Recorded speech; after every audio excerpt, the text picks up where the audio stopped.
How to verify your age on Roblox. If you want to verify your age on Roblox, it's actually quite very simple to do so. For this, all you have to do is simply open your browser and go to roblox.com and log into your account. Or you can also use the Roblox application.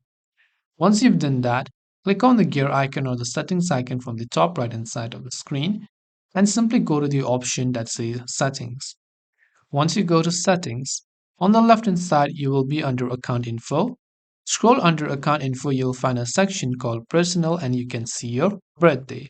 Now, Roblox doesn't know whether this birthday of yours is real or not.